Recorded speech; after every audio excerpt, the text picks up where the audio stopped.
Merci beaucoup mesdames, merci beaucoup messieurs, vous qui nous suivez à l'instant sur votre télévision mais également sur différentes plateformes de téléchargement. Vous êtes en direct dans votre émission Dis-moi tout. Je suis encore sur ce plateau avec mon confrère Roland Epoutulumba. Il est encore revenu, hein, n'est-ce pas, pour d'autres révélations dans cette émission. Bienvenue. Merci beaucoup cher confrère et surtout de l'amabilité et de cette offre que vous nous faites. Vous vous portez très bien. Ah oui, très à merveille, surtout quand il s'agit de parler de la nation. Exactement, la nation importe plus. Alors, il y a une première question qu'on va vous poser. Comment se porte la fondation Titiane Mbouyi? Oui, la fondation Titiane Mbouyi se porte à merveille. Voilà maintenant presque 8 mois. Oui. Qui se porte mieux qu'il y en a 15 ans et nous pouvons que nous féliciter pour cette considération et surtout pour cette avancée, voulais-je dire, et surtout de l'engagement que Titiane Mbouyi, la coordonnatrice elle-même, s'engage. Et d'ailleurs, je vous informe aussi que d'ici le 15, elle est l'invitée de la jeunesse, la thématique de la jeunesse, qui va partager le vœu. Et alors, le président Jeff a lancé sa dévolue en faveur de la coordonnatrice Titiane qui sera l'animatrice de cette manifestation. Nous pouvons que nous en féliciter. Voilà, je crois que nous serons là pour voir de tout près comment ça va se passer. Je rappelle que vous êtes chargé des stratégies dans cette fondation et quelles sont les missions de cette fondation-là? En tout cas, la mission attribuée à la fondation Mbouyi Titiane et surtout à la vision de la coordonnatrice, c'est s'engager pour accompagner premièrement l'État congolais. Quand on parle de l'État congolais, on va sur l'échelle nationale, provinciale et pourquoi pas aussi urbain, dans l'encadrement de la jeunesse, l'encadrement des personnes handicapées. Comme vous le savez, parfois cette catégorie a toujours été marginalisée. Et nos confrères, nos semblables, qui sont les albinos, des fois, ils sont beaucoup négligés aussi. Et surtout quand ils ont des manifestations, aucune autorité ne s'y intéresse. Bon, on s'est dit parfois, c'est pourquoi. Alors nous avons porté la Fondation Titiane, par truchement de sa coordonnatrice, a porté la voix, cette fois-ci, d'accompagner toute cette catégorie de personnalités et aussi surtout d'être avocate devant les autorités. À chaque fois qu'il y a ces gens, nous allons porter chapeau, de taper fort sur toutes les portes des prises de décision pour l'accompagnement de toute cette classe des peuples. Voilà. Mais ces derniers temps, quand vous circulez sur la ville de Lubumbashi, vous voyez quand même qu'il y a résurgence des enfants de la rue. Hein? Bon, cette histoire des enfants de la rue, vraiment c'est une matière qui demande beaucoup d'arguments parce que plusieurs catégories de personnes y sont inclus, entre autres l'État congolais. Nous avons aussi la conscience de ces enfants eux-mêmes et nous avons aussi la conscience ici des ONG qui sont censés aussi aider les enfants. Pourquoi l'État congolais? C'est l'État qui a c'est lui-même le parent principal. C'est lui-même le vrai papa, la vraie maman de ces enfants-là. Au cas échéant, c'est lui qui devrait s'imposer, soit dans un encadrement tout autre. Regardez à Kinshasa comme ça s'est passé là. Le gouvernement a pris en charge de ramasser tous ces vagabonds qu'on appelait les Kuluna. Aujourd'hui, ils nous produisent de maïs à Kanyamakasese. C'est dans l'avantage du gouvernement. D'ailleurs, ils sont même matriculés. Hein. Voilà, ils sont payés à chaque fin du mois. Oui, voilà. Donc, c'est dans cette optique que moi, je pense que l'État est d'abord. Là, maintenant, le deuxième, c'est l'enfant lui-même. En pédagogie, on dit l'agent principal de l'éducation, c'est l'enfant lui-même. Mais dès lors que toi, tu quittes la toile de tes parents pour aller se faire souffrir sur la rue, mais évidemment, il y a quelque chose qui ne va pas dans ta conscience. Et nous sommes lancés dans cette affaire des recrutements de ces enfants, les faire comprendre la nécessité de rentrer sur la toile familiale, au cas échéant, et puis on va passer à une autre étape, celui d'ériger, parce que ça demande aussi, il faut que l'État vous donne l'aval pour l'encadrement de ces enfants. Hein. Voilà. Donc tout ça, c'est ce que la Fondation Bouititiane est en train de faire d'ici peu. Je pense qu'on va trouver la vraie décision, mais aussi, il y a aussi la responsabilité des parents. Oui, les parents sont important aussi. Hein? Oui, il y a la responsabilité des parents. Et surtout quand il y a un fait qui arrive souvent. Oui. Soit il y a divorce, papa qui quitte, maman qui va de son côté, et puis finalement les enfants sont laissés à leur triste sort. Oui. Et bon, finalement, pour mieux se retrouver, les enfants se lancent en tout. Okay. Et surtout, c'est déplorable quand on voit une jeune fille de 14 ans, 13 ans, sur l'avenue qu'il est la Balanda, coin de la Révolution là-bas. Mais finalement, mon ami, vous allez trouver là-bas les enfants, une jeune fille à l'âge de 13 ans, et doit avoir un enfant. Oui. Mais c'est déplorable, ce sont des choses. Et puis, choses graves. Chose grave, nous qui avons fait le journalisme d'investigation, quand vous y arrivez, vous trouvez les responsables, les papas. il est aussi là. Mais il vient, il prend même deux là-bas, il s'enfuit avec dans sa Jeep, il part faire ses histoires. Mais vous voyez, donc je l'ai toujours dit, la prise de conscience collective, elle est nécessaire. Voilà. Alors, mesdames et messieurs, dans cette émission, nous allons parler de la gestion de la ville de Lubumbashi. Vous savez très bien qu'il y a quelques jours que le maire Guilain Robert Lubaba Boulouma a été suspendu de ses fonctions. Il a, n'est-ce pas, été immédiatement rappelé à Kinshasa par le vice-premier ministre en charge de la sécurité, Daniel Asselo. Et il y a quand même, n'est-ce pas, de la matière à débattre sur cette question-là. Alors, première question avant qu'on arrive sur la suspension du maire, comment vous trouvez la gestion de la ville de Lubumbashi aujourd'hui en termes de sécurité et aussi en termes de la salubrité? Je suis allé même plus loin quand j'ai tweeté. Oui. Je suis allé même plus loin de dire, alors s'il en est ainsi, il y a deux propositions. Ok. Vu la gravité, donc, excusez pour la tautologie, vu la gravité de la chose qui se passe dans l'espace Grand Katanga. Oui. À chaque fois, la crise sécuritaire est récurrente, la crise sanitaire est récurrente. Je suis allé plus loin de proposer, soit que Kinshasa, que le président de la République, par truchement du gouvernement, passe par la nouvelle territoriale. C'est vraiment très urgent. Nous ne voyons pas les pourquoi on doit continuer à être géré par des vraies têtes, donc des mêmes têtes plutôt, mais qui ne produisent pas. Mais ce sont les têtes qui sont venues des partis politiques. Mais alors, si nous sommes dans un état où il faudrait que, parce qu'on est dans un parti politique, on doit être dirigé, mais alors, on est dans un état bananière. La gestion n'est pas attribuée à des partis politiques. La vraie gestion de la nation est attribuée. Pourquoi nous les appelons les excellences? Je voudrais qu'on en revienne un peu à tes contextes d'excellence. L'excellence n'est pas attribuée à déjà et à de la fonction, je ne sais pas, tout ça, je ne vais pas citer ici. Mais seulement l'excellence ou l'honorabilité, c'est une manière de donner la considération à une personne ayant une moralité bien faite. Voilà. Et irréprochable même. Irréprochable, avec des vertus exemplaires. Oui. Donc vous voyez, c'est dans cette optique que je considère que s'il faudrait passer par cette vertu, cette vertu-là, eh bien, il y a de quoi dire que certaines personnes ne méritent pas d'être appelées excellence et honorable.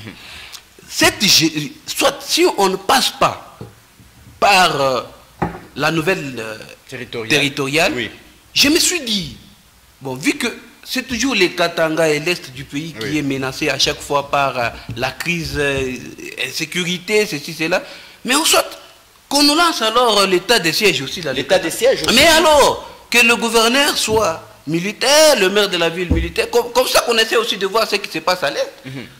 Regardez, si vous voyez bien, depuis samedi, vendredi, samedi, dimanche, dans le Katanga, on n'a pas bien dormi. C'est les militaires qui sillonnent partout. Et il y a la psychose qui se lance dans hein, dans les mois mouillés, les mois moutombés, on se demande, mais finalement, qu'est-ce qui se passe? Oui. Et pour eux qui ne sont pas vraiment connectés, informés, ils se disent, finalement, les Bamaïma et Baningi. À chaque fois, il y a toujours ces mots-là, Bamaïma et Baningi. Est-ce que ces Maïmaï, ce sont eux qui étaient à la base de ça? Non. Voilà, c'est ça la question. Rappelez-vous, récemment, avec la gestion de Loubaba, on a reporté à la dernière minute le match entre le Saint-Éloi Lupopo et Mazembe. Pas même à quelques heures, à quelques minutes de la rencontre. On a parlé de l'insécurité. De l'insécurité. Mais c'est quoi cette histoire de l'insécurité là? Mais finalement, s'il y a l'insécurité, c'est qui veut dire que nous sommes dans un état menacé. Or, quand l'État ou la région se sent menacée, la Constitution voudrait qu'on déclare cette région à un état de siège. Ok. Alors, vous avez, n'est-ce pas, appris la suspension du maire. Comment vous avez réagi? Bon, pour nous les leaders des jeunes, nous ne pouvons que nous en féliciter. Ah bon? Oui. Vous vous en félicitez parce que le maire... Oui, je pense que mes amis de la voix de sans-voix, la voix du peuple, la Lucha, c'est là qui me suivent. Oui. Ils sont vraiment d'accord avec moi que nous nous félicitons pour la déchéance de M. Loubaba. Pourquoi? Pourquoi? Parce que nous avons assisté à une gestion théâtrale, je peux dire ça, à une gestion chaotique. Même dans des maisons théâtrales, on ne voit pas ce genre de scène. Ou le maire de la ville, quand vous prenez la loi portant organisation et fonctionnement de mairie en RDC révisée, vous allez voir que la plupart des attributions qu'on donne au maire de la ville, c'est donner à la population l'environnement sain. Voilà, ça c'est très important. Il faut donner l'environnement sain à cette population. Il faut gérer au quotidien, aux survies de cette population-là. Voilà. Mais dès lors qu'on se rend compte qu'on se retrouve avec un maire bureaucrate et que à chaque fois, lui il est surpris par des événements, et il demandait même aux confrères journalistes, ils savent, quand il partait pour aller demander à une question telle ou telle, le maire vous dit, je suis là, moi je suis là au bureau, je n'en connais rien. Mais c'est quoi cette histoire-là? C'est la gestion notoire. Bon, prenons un peu la gestion, parce que vous avez dit accorder à sa population un environnement sain. On prend l'insalubrité au centre-ville de Lubumbashi. Vous pensez vraiment que le maire Guilain Robert Loubaba Boulouma n'avait pas de la compassion envers la population qui est en train de souffrir? Parce que ceux qui sont accusés, c'est les marchands pirates. Non, mais cette histoire de marché pirate, moi je l'ai dit. Il y a possibilité de travailler avec le marché pirate, mais en organisant de manière autre. Comment ça peut se faire? Je m'explique. Ok. Vous voyez, quand vous entrez dans le centre-ville de Lubumbashi, aujourd'hui, que je ne considère plus comme centre-ville, je considère ça comme marché central de Lubumbashi. Oui, parce que vraiment un marché central. Ça c'est devenu un marché central, ce n'est plus un centre-ville de Lubumbashi. Moi, je me dis, si le maire pouvait se dire, donner à ces gens-là le règlement et le temps convenable, bon, vous, pour ceux-là qui vendent les habits et autres, tout ça, vous prenez telle avenue à partir de 17h jusqu'à peut-être 21h. Maintenant, pour ceux-là qui vendent aussi les légumes et tant d'autres, vous prenez aussi votre avenue. Mais avec les chefs là, pourvu que, dès lors qu'ils finissent leur travail, chacun est censé balayer là où il a travaillé, mais aussi contribuer, parce qu'il y a dans d'autres villes ailleurs, il y a la police verte. Qui est en train de lutter. Voilà, cette police verte, elle est censée, c'est comme une police d'hygiène, autrement dit. Voilà, exactement. Oui, elle est censée suivre ça à la loupe. Elle récolte l'argent, on nettoie là où ces gens ont pu faire, et ça s'organise de manière propre. Et ces gens-là doivent avoir de macarons identifiables qui doivent venir de la mairie. De la mairie. Ils doivent avoir même des gilets. Voilà. Donc là, il n'y a pas question de méli-molo. Donc on ne nous amène pas dans cette histoire. Regardez aujourd'hui, les arrêts de bus, c'est partout. Exact. Je vous donne seulement un exemple. Quand vous quittez, vous sortez notre tunnel de Lubumbashi. Oui. Mais quand vous trouvez donc, à la place appelée la place de la paix, oui. Mais est-ce que vous allez vous dire que ça c'est le centre-ville? Non. Parce que les arrêts c'est partout là-bas. Okay. On a mis même Kasumbalesa, et là-bas, Rouachi, Texaco, Kassapa, Bel Air, tout ça. Mais finalement on est où? Mais regardez, quand vous partez à Likasi, c'est propre. Ok, c'est bien placé. Bien placé. Quand vous arrivez à Likasi, vous savez que nous tous, nous allons nous retrouver tel endroit. Oui. Dans cet arrêt, dès qu'on vous laisse là, chacun prend sa direction. Vous ne trouverez pas dans tout ce qui est comme dans toutes les avenues de Likasi, les arrêts. Non. Okay. C'est vraiment propre. Mais ici chez nous, c'est pas le cas. C'est pas le cas. Donc, mais il y a une faiblesse de ce côté-là. Non seulement une faiblesse, il y a aussi complicité de ces gens-là, de la police, comment on l'appelle, la police là qui arrête les gens de pirates. Oui. Mais ils négocient. Cet argent-là, au lieu d'entrer même dans la caisse de l'État, cet argent entre dans leur propre ils se connaissent. Ils se connaissent, ils savent que tel on ne peut pas l'arrêter, tel quand on l'arrête, on fait juste un peu de trucs avant d'arriver telle part, on les relâche pour que les gens ne voient pas, ils donnent un 2000 francs. Mais c'est quoi cette ville? Mais c'est parce que on pense que comme la vie est devenue intenable et tout le monde se débrouille maintenant pour survivre. Non, mais c'est pour cela que je vous ai dit, vu que le grand nombre de notre population n'a pas du boulot. Chacun se lance dans l'activité de recherche. Exact. Mais seulement, l'autorité pouvait canaliser cette activité-là. Même les motards. Regardez, parce qu'il faudrait qu'on se le dise aussi. La manière qu'il y a des motards dans la ville de Lubumbashi, c'est devenu vraiment déplorable. Ah bon? Non, qu'on se le dise. Les motards sont partout dans la ville. Mais moi, je me disais... On leur avait interdit d'ailleurs d'accepter... Non, mais Sangouza avait mis la barre en haut. C'est pour cela que je dis que Lubaba a échoué. Pourquoi? Vous savez, je donne un petit exemple rapidement. Vous savez, quand il y a une bonne gestion, et que vous qui remplacez l'autre là, au lieu que vous remontez la barre là où lui avait laissé, vous chutez. Mais là, c'est le chaos. C'est ça. Sangouza avait laissé la barre très haute. Ville propre. Ville propre.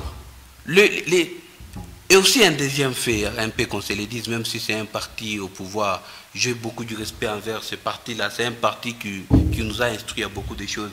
Mais est-ce qu'un parti politique peut se focaliser en plein centre-ville? Non, mais ça, c'est pas normal, ça. C'est pas normal. Dans un environnement qui se respecte, un parti politique doit être dans un... Pourquoi? Un parti politique, c'est à chaque fois, il peut y avoir des activités. Que ce soit activité normale ou anormale. Exact. Il peut y avoir des fouilles là-bas, et puis on se lance. Mais dès lors que ça se lance en plein centre-ville, c'est la psychose partout. Si chacun va se dire non, Bamaïma et Baningé, parce que souvent c'est toujours Bamaïma et Baningé. Et puis finalement on ne saura pas. Mais moi je voudrais que, s'il y avait possibilité, on pouvait localiser bien cette histoire ici. Alors, nous évoluons avec notre émission. Je vous rappelle que nous parlons en tout cas de la gestion de la ville de Lubumbashi. Le maire Lubaba a été suspendu, n'est-ce pas, après avoir autorisé une marche. Et puis il va, n'est-ce pas, recevoir l'ordre venant de la hiérarchie pour interdire cette marche-là. Mais malheureusement, il est le seul qui a empathie dans cette affaire. Non, mais vous savez que la loi du plus fort est toujours la meilleure. Et surtout, quand on gère, on peut être exposé à tout. Et surtout, c'est pour cela, moi j'ai toujours dit, les bons gestionnaires doivent avoir tout autour d'eux le vrai stratège.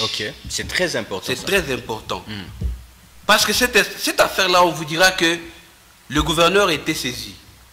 On vous dit que le gouverneur était saisi, en même temps on vous dit Non, c'est le gouverneur qui a autorisé. Oui. Et après, il y a quelques minutes, quand le gouverneur s'est dit non, bon, Binani Pichia, il appelle le maire. Bon, on ne sait pas vraiment la vraie vérité. Oui. Parce que quand vous partez à l'investigation, là, on vous dit, oh, il y avait un chevauchement entre jambes, entre la mairie et le gouvernorat. Mais point de barre, c'est le maire qui a été sacrifié. Exact. Pourquoi il a été sacrifié? Ce n'est pas seulement pour cette marche-là. Ok. C'est comme on dit souvent, quand vous avez votre chat, vous pouvez les chicoter pour des événements passés. Il avait par exemple volé la viande. Voilà, donc c'est de là que lui est parti. Oui.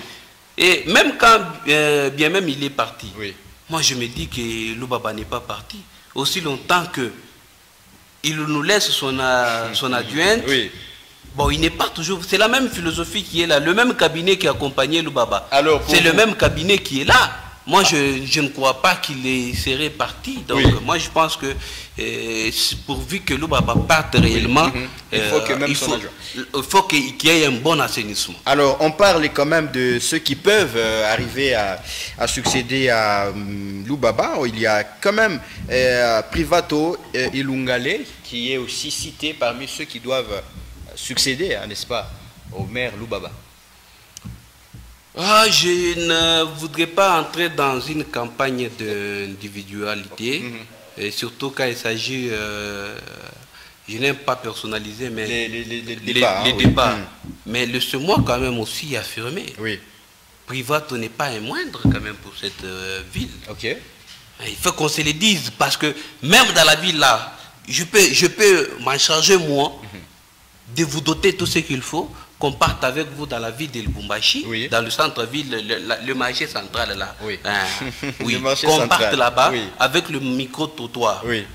Qu'on cherche seulement à savoir qui réclame Privato. Okay. Vous verrez que plusieurs réclament Privato. Privato a travaillé dans cette ville. Privato a fait un travail délicat. Vous savez, pourquoi nous incriminons souvent la mairie? C'est parce qu'il y a des structures que les gens ne connaissent pas. Il y a la brigade provinciale d'assainissement. Ok. Et la mairie. Qui a aussi une brigade d'assainissement. Qui a aussi une brigade d'assainissement. Tandis que la brigade provinciale est sous tutelle du ministère des Infras. Ok. Là, il y a une division qu'on appelle la DEPIAT. Alors, c'est là où il y a cette brigade-là. Mais ces gens-là vous touchent combien, mon frère? Oui. Ces gens-là vous touchent 180 000 francs. Équivalent à pratiquement 70 $. Voilà. Mais ils vous travaillent jour et nuit, ces gens-là. Et ils ne récoltent pas la taxe là liée à l'environnement. Oui. Mais la mairie récolte la taxe de l'environnement. Oui. La mairie vous récolte la taxe d'assainissement et tant d'autres. Mais qui n'arrive à rien faire. Mais beaucoup de gens ont taxé Privato. Oui, oui, parce qu'on a dit que c'est lui qui assumait et qui avait un espace. Voilà, en charge. Mais or, les gens ne connaissaient pas ça. Privato, c'est comme, je peux dire quoi, le maire ou la mairie, hormis de récolter, il a aussi le pouvoir de traquer. Parce que lui a au moins la police. Oui. Tandis que la brigade n'a pas la police. Et la brigade peut venir chez vous et dire, mon cher Max, tu dois bien arranger devant ta parcelle. Et tes conseils, c'est point bas. Même prochainement, si tu n'arrives pas, ils ne vont rien faire. Parce qu'ils n'ont pas le pouvoir de pression. Oui. Mais tandis que le maire ou la mairie a le pouvoir de pression. Si tu n'arrives pas, il amène la police. Mais les gens ont attaqué Privato. Non, Privato n'arrivait pas. Mais ils oublient. Moi, je peux vous révéler une histoire. Son Excellence, monsieur le gouverneur Jacques Kiabou, là. Oui. Wabenyewe, à chaque fois, il dotait des matériels. Des matériels. On a vu qu'il a doté des matériels. Voilà. À la mairie. Je me rappelle, c'était en 2019. Oui. À cette époque, madame Mireille Kiloufia était encore commissaire à l'environnement. Exactement. Alors, on leur avait doté 100 000 $. Ah bon? Je vous dis 100 000 $ pour qu'on dote pas seulement la brigade provinciale qui était gérée par Privato à cette époque, mais aussi qu'on dote la mairie, qu'on dote également l'environnement, tout ce qui est nécessaire comme travail. Mais qu'est-ce qui s'était passé? Que je te marque. Vraiment. Alors, petit à petit, nous allons vers la fin de notre émission. Est-ce qu'il y a lieu de penser que nous pouvons rêver de cette belle ville que nous avons vécue, que nous avons vue vers les années 2010-2011? Cette ville a une chance. Ah bon? Oui, la ville de Lubumbashi a une chance. Mais je peux vous donner 3 solutions. D'accord. 4. Ok. De manière brève et rapidement. 1. On doit assainir la mairie de la ville. Tous ces gens qui sont à la mairie, on doit assainir. Parce que regardez à la mairie, même le bâtiment même de la mairie là, ne reflète pas l'image d'une mairie qui veut à ce que la ville soit propre. Dernièrement, la semaine dernière, parce que le bâtiment lui-même est sale. Comment voulez-vous que la ville soit propre? Dernièrement, il y a eu l'incendie qui s'était survenu là. Mais pour qu'on atteigne là, les camions qui incendient à un moment, il n'y a pas eu d'eau. Il faudra aller se ravitailler. Vous voyez un problème. Ça, c'est un. De 2, il faudrait aussi une conscience collective. On ne doit pas aussi seulement accuser les autorités. C'est très on doit pas. Nous-mêmes, la population, on a aussi une grande responsabilité. Pourquoi? Je ne peux pas jeter une bouteille d'eau des sucrés que j'ai pu consommer, je jette partout. On peut revenir au système de Musée Laurent Désiré avec la chicotte, hein? Qui peut chicoter? Ce n'est pas la brigade d'assainissement, c'est la mairie parce qu'il a le pouvoir de pression avec cette police-là. Voilà. Mais aujourd'hui, cette police a problème. Parce que la police elle-même est en train de négocier les 2000 francs, les 1000 francs. Il y en a des trucs, je pouvais vous révéler ici. Voilà. 3e solution, qu'il faille aussi que nous ayons, parce que si vous regardez toutes les entreprises ayant en leur charge la fabrication de bouteilles d'eau, des sucrés et tant d'autres. Mais si la mairie ou le maire était intelligent, qu'est-ce qu'il allait dire? Yo, Nani, Dassani, Brassiri, Bralima, tout le monde là, ok, je vais vous voir m'implanter des poubelles, des bacs poubelles partout. Parce que c'est vous qui êtes à là-bas. Oui, vous polluez. Regardez ce que Nazem a pu faire, un individu simple. Regardez si vous entrez sur son avenue là, c'est encore comment? Sur Kimbangu. De Kimbangu, coin du 30 juin. Il a placé des poubelles. Des poubelles avec marque Malaïka, excusez-moi de citer. Il n'y a pas de problème. Oui. Pourquoi il a fait ça? C'est juste une manière de dire que je dois être exemplaire. Mais la brasserie, quand même, vous produisez beaucoup de bouteilles. La Bralima, il gagne beaucoup d'argent aussi, au détriment de la ville. Mais qui est derrière ces gens de soi? Ce sont toujours nos autorités là qui ne veulent pas. Donc, de manière brève, ce que je peux vous dire ici, Saint-Esprit dans un corps sain. Ok. Donc, il faut assainir la mairie. Il faut assainir la mairie. Donc, si on veut voir cette ville propre, on peut assainir la mairie. Madame Lauriane n'a aucune chance de réussir aussi. Elle vient d'une même gestion. Elle est de la même école que... La pauvre dame veut aussi juste se racheter, mais c'est un peu tard. Voilà. Parce que la gravité est grave. Ok. C'est ça le mal aussi de la politisation de l'administration. Et surtout... L'administration qui est politisée partout.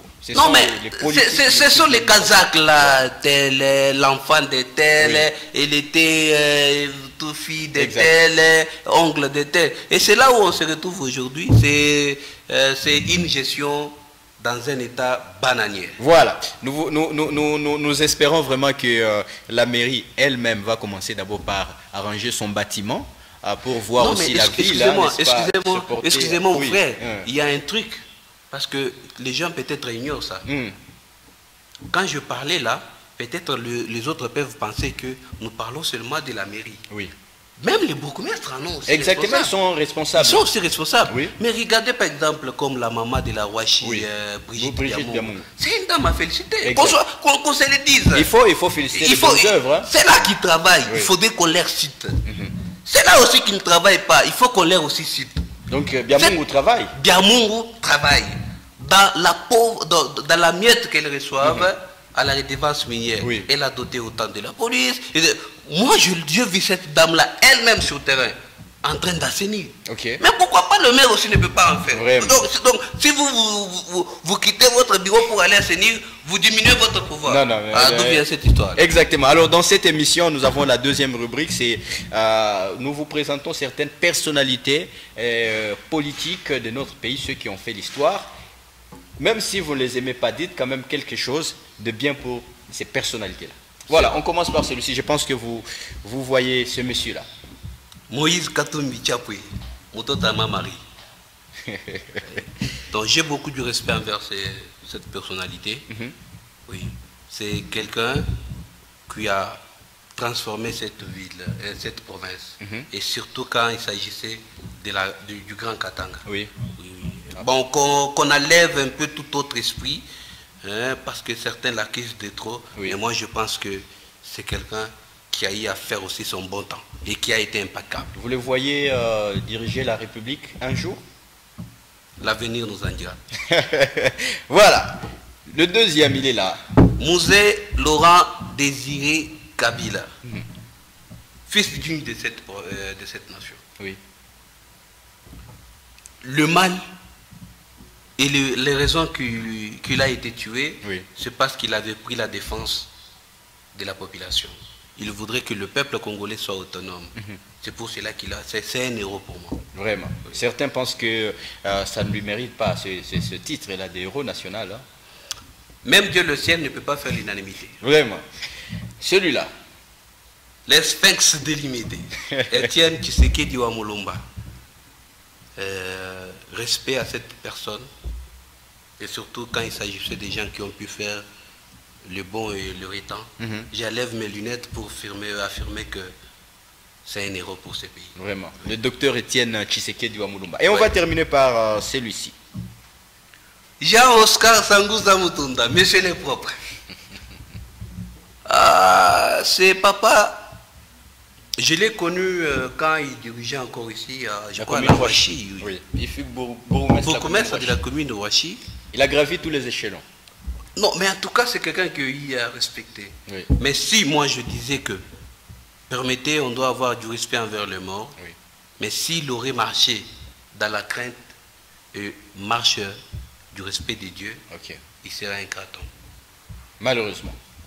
Voilà, nous sommes à la fin de notre émission. Peut-être un message à tous ceux qui nous ont suivis pour que nous continuions à voir notre ville être toujours propre et que les immondices puissent disparaître du centre. Chers Louchois, chères autorités, chers compagnons d'élite, chers leaders, vous devez savoir que nous avons que cette patrie comme notre dénominateur commun, nous avons que cette ville comme notre mère et que nous devons la porter à cœur. Et que chacun doit être à responsabilité, en conséquence interpellé, de sorte que chacun joue ce grand rôle pour avoir cette ville propre. Et les autorités, et nous-mêmes le peuple, et aussi les entreprises ayant en charge la fabrication des sachets en plastique, les bouteilles et tant d'autres. Je pense qu'avec notre homogénéité d'efforts, cette ville sera plus meilleure qu'aujourd'hui. Mais la solution, ça serait assainir la mairie de la ville. Vraiment. C'est par cette note que nous mettons fin à cette émission. Merci beaucoup à Michel Kalonda, qui est le président de la Conscience katangaise. Merci à Eli Kabange. Merci à Christian Kassongo. Merci également à Jemima Kabemba, qui nous a observé de très loin. Bye bye, on se fixe rendez-vous très prochainement. Merci. Merci bien. Voilà.